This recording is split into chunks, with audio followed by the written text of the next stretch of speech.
You always say how early it is when we ask you certain things. Obviously, sometimes you say it's only April. It's only April. Well, it is April 15th. This is the start of something. Sure. What do you feel this is the start of?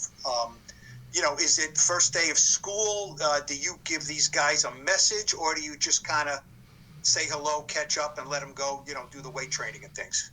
Yeah. Well, it's the start of phase one.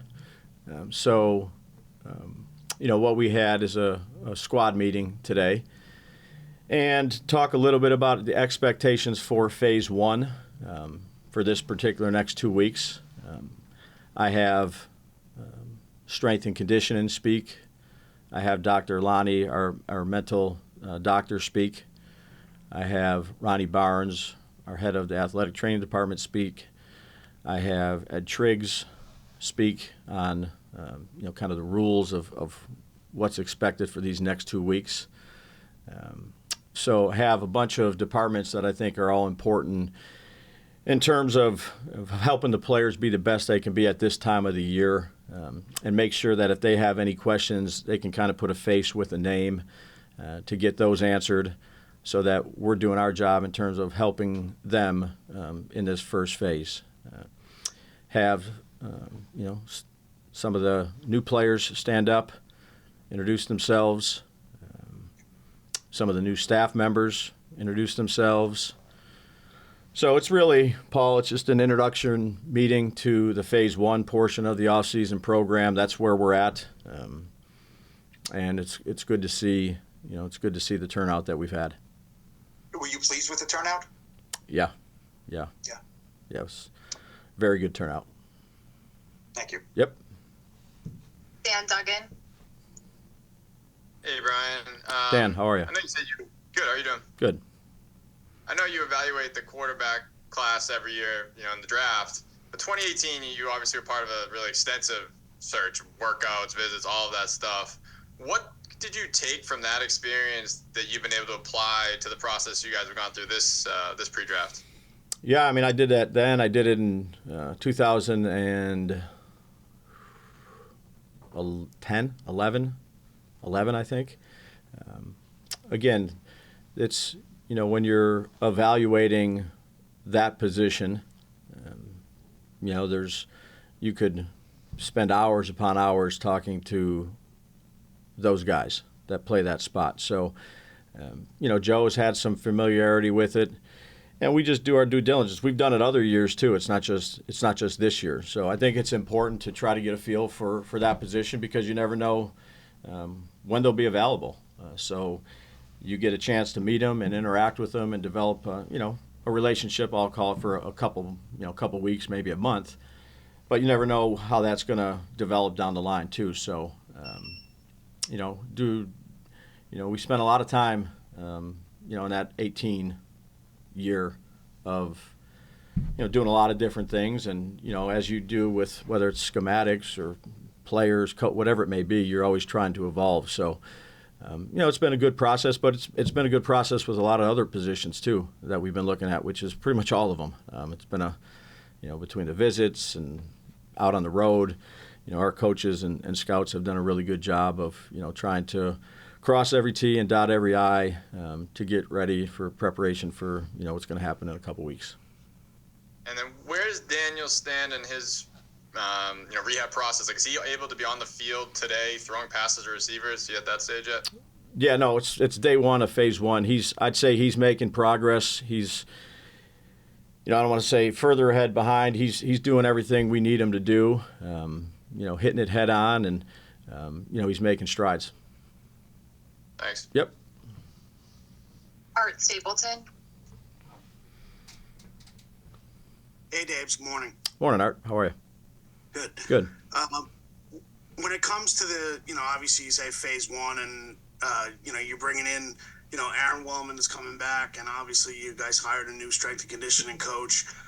From your perspective, how much do you, before this comes up, work with them in terms of what their plans are, and how important is it for them to kind of get all the players together here today? Because we know the issues in the past, you guys talked about at the end of the season, Joe made a big point about how you felt as though, there was a correlation between on field and what the players have off the field in terms of injury prevention and stuff like that. Yeah, they've done, as some of the other new coaches, been very, very pleased with of the things that they've presented, how they want to do things, what they think can be better. Been very easy to work with. Have learned a good amount from those guys as well in terms of what they think is important, not just developing the core strength and the quickness, but the type of things they're going to do with the players. They got up and spoke today in the team meeting. Aaron did, Frank, and then the guys we retained from last year that were here. But we've met. I've met with them quite a bit, as you do, to get ready for this particular phase one. I've met with them, often about their structure, how they see things. We've done some different things to the weight room, improved some things in there, I think. And they've been getting after it all morning, which is good to see. But those two guys, kind of heading up that area, have done a great job for the couple months they've been here. Is there anything that you could point to that might be the biggest noticeable change for players that come in? Is it there's a little turf area in the weight room, and the whole weight room is different too. So there's a different vibe in there. There's some things that we can do a little bit more in there for them. We've met here in the morning. They're out there working out right now, and we'll get feedback and make sure we're trying to do everything we can do to help them be the best they can be. The turf for movement within the weight room? Yeah. Yep. Yeah, there's a little turf NY. It's, they set up, the weight room set up a little bit differently, the configuration of it, trying to maximize our space and, give those guys everything they need to do to perform, their jobs. So credit to, the ownership for doing those type of things for the strength coaches and Joe. And, it's a good start. It's good to get everybody back in the building. I know that. There's a good vibe. Thanks, Dave. Yep. Brian Dunleavy. Hey, Daves, how are you? Good, Ryan. How are you? Good.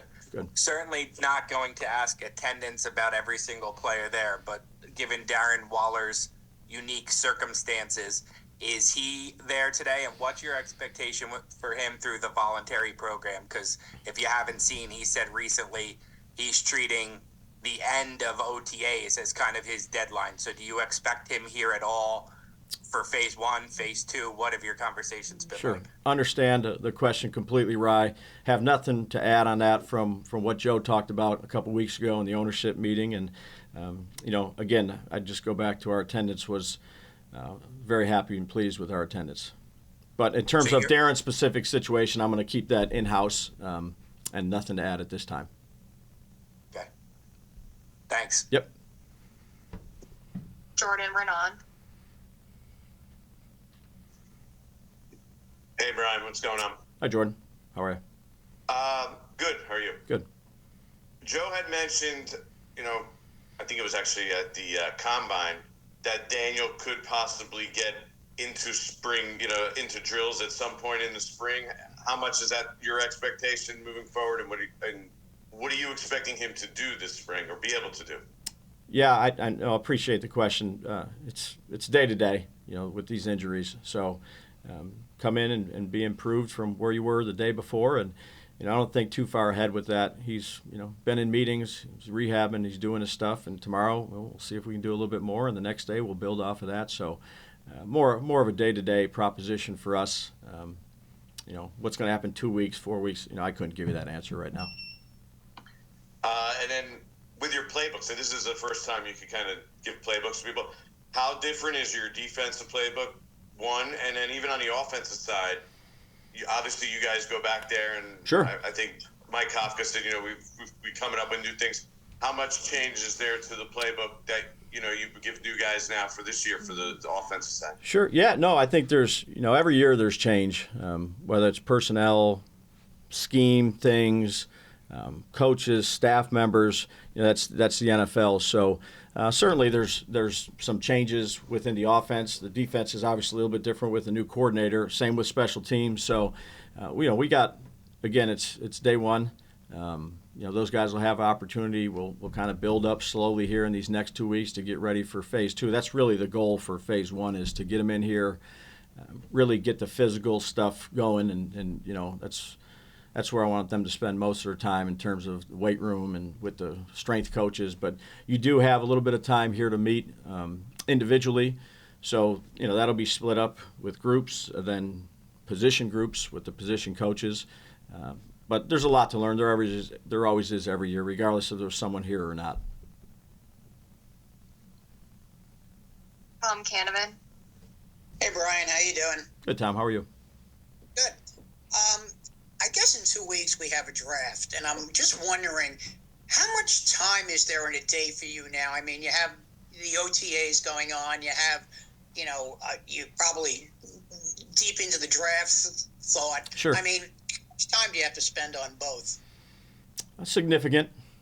Yeah, I mean, there's the process of getting ready for this type of setting, the phase 1, and making sure everything's organized on that end. But, you spend a lot of time, you got a lot of catching up to do. The season ends, you're starting to evaluate whether it's your roster, the things you need to do better, the free agents that are going to come available in the league, and then, you get to this college deal, and, there's a lot of, our college scouts have done a fantastic job. They have the 3 years I've been here, leading it up by Joe and Brandon and Tim and Hickey, and those guys do a great job. So you're trying to catch up to, you're never going to fully catch up to them. They've been on the road. They've seen them in person. They've done a lot of different things. So their work is really invaluable. And then you start evaluating players and meet with them and maybe going on trips. Our coaches have been out a lot this spring, evaluating guys, whether it's private workouts, pro days. And that's the way it's been for the last couple years. So it's part of the off season. It's a good part of the off season, but there's definitely things that you were behind on, which you end, and you got to try to catch up on, and that's what we're trying to do. Is there, I mean, the mock drafts all seem so, quarterbacks go 1, 2, 3, Giants take whichever receiver is left. I mean, is it that simple? Yeah, I don't know. I think you should go back the last 10 years and look at all the mock drafts and see where everything was before the draft and then after the draft. So, I got a great appreciation for everybody that puts time in, whether they're in the building or outside the building, and people that evaluate players. It's time consuming. And those people that put those things together do a great job. But I would say you never really know until you're right in the moment, Tom, of the day of the draft, unless a trade happens before the draft or whatever it may be. So there's a lot of unknowns, a lot of uncertainties. You do the best job to prepare for it, and Joe's done a great job here the last 2 years. He's doing a great job of leading the staff and the meetings that they have, and you just have a great appreciation for the work that people put into it, whether it's in our building or outside the building, because it's time consuming. And you might see a little bit something different than I see. It's not that it's wrong, but that's just the way it goes. So, the mock drafts, I look at them. I definitely look at them because there's probably some people that are communicating with other people and they think this and they think that, but I don't know if the mock draft's ever been 100% in terms of 1, 2, 3, 4, 5, 6, 7, 8, 9, 10. So you trust your work of your evaluation, the people in your building, and then make the best decision for yourself. We'll take 3 more. Tom Rock. Brian, you've been the sort of the new guy in the building once or twice in your career, right? So what are Shane and Michael doing today? How important is this for them to kind of set a tone for what for what they hope to do for their units moving forward? Yeah, it's an introductory meeting for the players. We don't play for a long time. We're really focused on kind of this phase of what we're trying to get accomplished. I don't think you can get too far down the road. There's many months before that happens. So I think meeting the players, being around them, letting them a little bit of a know about, how they want to do things in the meetings, and then, splitting it up with the position coaches. Obviously, we have a lot of position coaches on the defensive side that were here before. But Shane will go ahead and get up. I think his meeting starts at 10:30 today. So, he's in there right now with the guys and going through some things. But really, it's an introduction, Tom, to him, to the new coaches, to some of the philosophies and things that he's looking for in terms of meetings and things like that. But it's not. And same thing with Gobes. Gobes will end up meeting with the guys. The whole team. He wanted to meet with the whole team just to talk about special teams. So that'll be tomorrow for him. Do you find that you see a different side to your coaches? And you've been working with these guys for a couple of months now. Sure. And once the players get in the building, does that change? Does that change the coach's personality? No, but it's always it's a great day to have the players back. It's just you as a coaching staff and then other staff members. And again, a lot of people have been out, but when it starts feeling like football a little bit, albeit I know 4 or 5 months away, but to have the players in, to see them in the hallway or the lunchroom, to interact with them, I think all the coaches are excited about the start of the phase 1. Thanks. Yep. Peter Splendorio. Hi, Brian. It's Peter Splendorio with the Daily News. Peter, how are you? I'm good.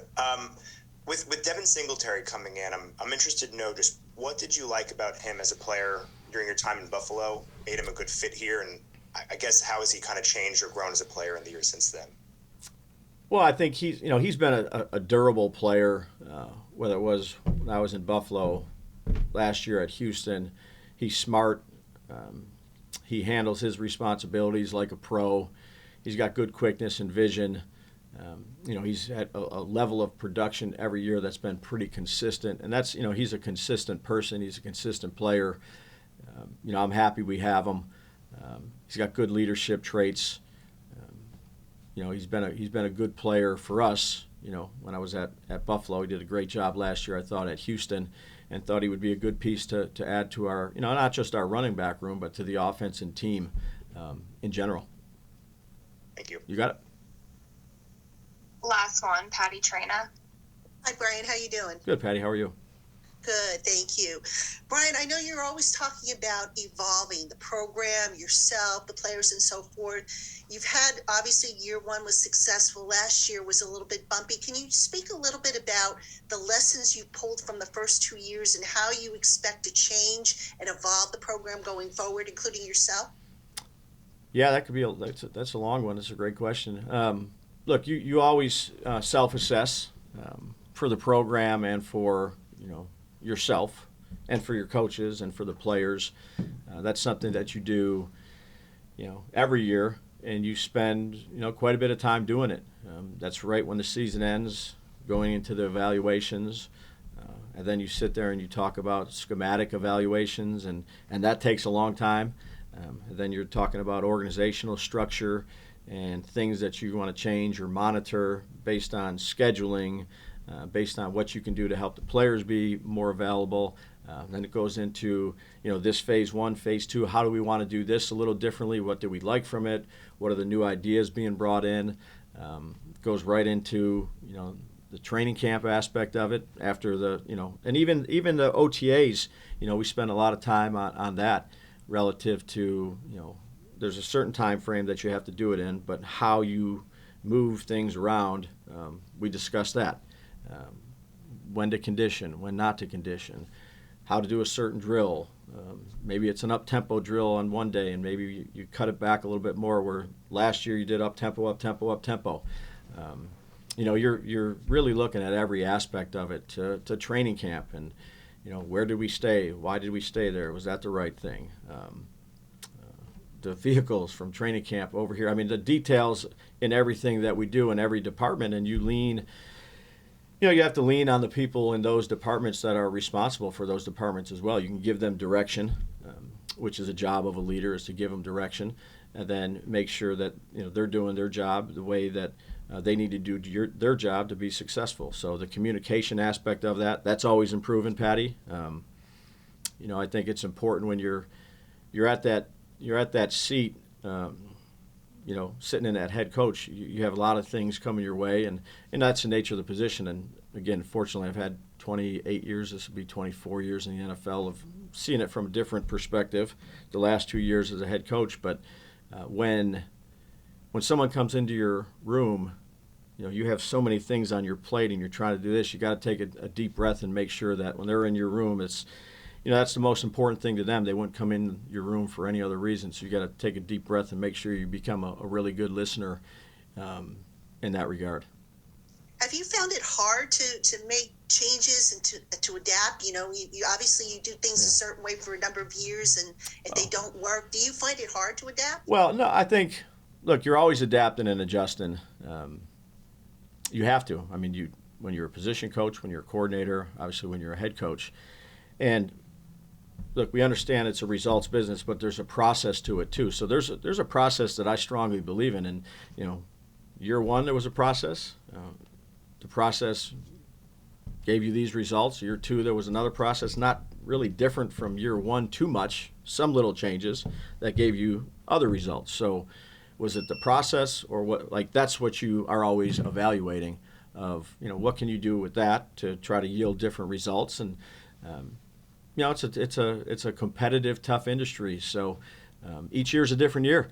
And we're focused on this year. We're excited to be back, and it's been good to see everybody back in the building.